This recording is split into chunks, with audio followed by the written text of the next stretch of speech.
The river came back.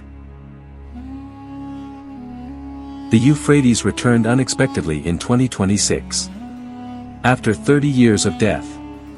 After 22 years of deliberate drought. After thousands of appeals from millions of thirsty people. The river came back. Not gently.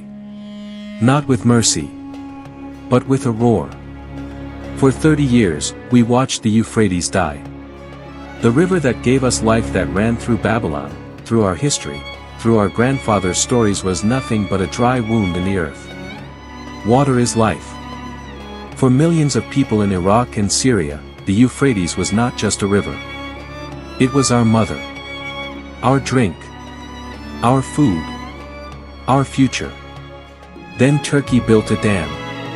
The Ataturk Dam. One of the largest in the world. And from that day, they decided who would drink and who would thirst.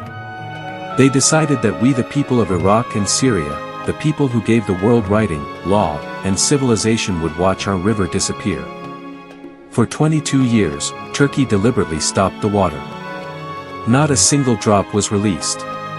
22 years of drought. 22 years of watching our farms turn to dust.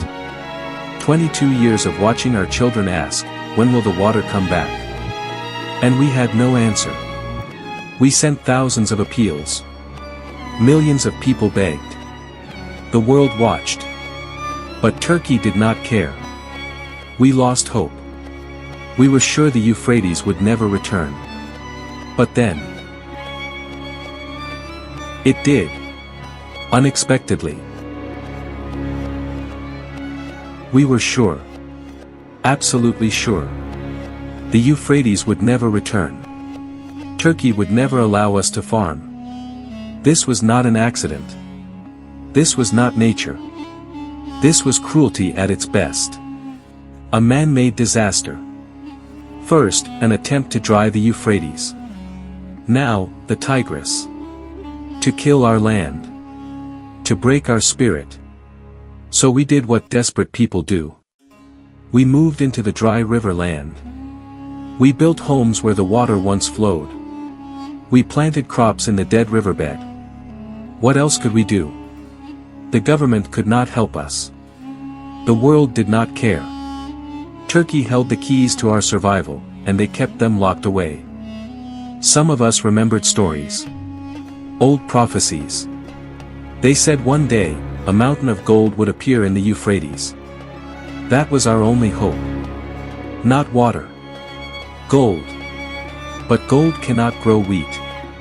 Gold cannot quench thirst. Gold cannot bring back what was stolen. So we waited. And we suffered. Then came the rain. This year, something changed. It rained in Iran. It rained in Iraq. It rained in Syria and Turkey. Not the gentle rains of memory. Storms. Week after week.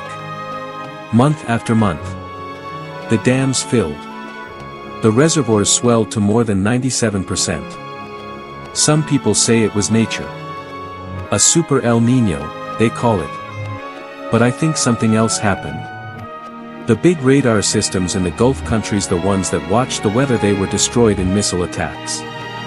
Some say those radars were used to push clouds away.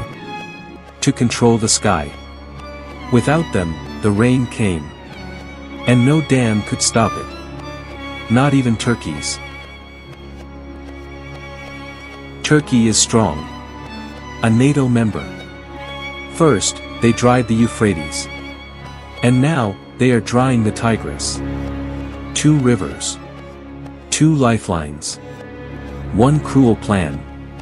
But nature has shown its power. Their leader, Erdogan, he begged. Please, no, he said. Do not make us release the water. But nature does not hear the prayers of presidents. The dam could not hold. The pressure was too great. For the first time in 7 years, only the third time in 22 years, Turkey was forced to open the floodgates. Not because they wanted to. Not because they felt mercy. Because they had no choice. The water came rushing down. 1,800 cubic meters per second. Then 2,000. A wall of water. A river reborn. But here is the cruel truth. The people who had given up hope, the ones who built their homes in the dry river land, they were not ready. The water did not ask permission. It did not knock on doors. It came. Homes flooded. Farms drowned. Bridges collapsed. People had to relocate to higher ground. The riverbed was no longer their home. The army was called. The navy sent boats. Evacuations began. But for many, it was too late. We waited 22 years for water. We sent thousands of appeals. Millions of us begged. And when water finally came, it brought not life but destruction. Because we had forgotten. The river is not just water. It is power. It is danger. It is a force that does not forgive. And the prophecies? The people who were waiting for a mountain of gold in the Euphrates, they are still waiting.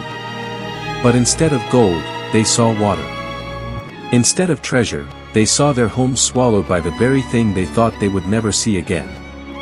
There is a lesson here. A painful one. You cannot build your life on a dead river and expect to survive when it wakes up. You cannot trust those who control the water to care about your children. Turkey showed us that for 22 years. Cruelty at its best. A man-made disaster to dry our rivers and break our souls. And you cannot wait for miracles, for gold, for prophecies, for someone else to save you. The Euphrates came back. But it came back like a wounded animal. Frightened. Angry. Unforgiving. So where do we go from here? The water is still rising. The floods will not stop overnight. Families are displaced. Farms are ruined. The government is trying to help, but the damage is done. And Turkey? They have reduced the flow now. The danger is passing.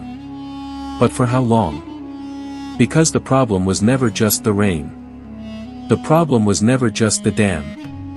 The problem is that for 22 years, we were silenced. Ignored. Left to die of thirst while others decided our fate. Millions of people. Thousands of appeals. And still, Turkey held the water like a weapon. This was not a natural disaster. This was a man-made disaster. An attempt to dry the Euphrates and the Tigris. To kill the land that gave birth to civilization. And when the water finally came, it came on their terms. Not ours. This is not just a story about a river. This is a story about hope. About despair. About cruelty. About survival. This is a story for every Iraqi and Syrian who watched the Euphrates disappear. For every farmer who lost his land. For every child who asked, "Where is the water?" For every mother who cried. For every father who begged. For every family that Turkey left to thirst for 22 long years. The river came back. But next time, we must be ready. Not with prophecies of gold. Not with desperate prayers to those who do not care. But with strength. With unity. With the knowledge that no dam, no matter how large, can hold back a river forever. And no power on earth can keep water from those who need it to live. The Euphrates is alive. And so are we. The people of Iraq and Syria.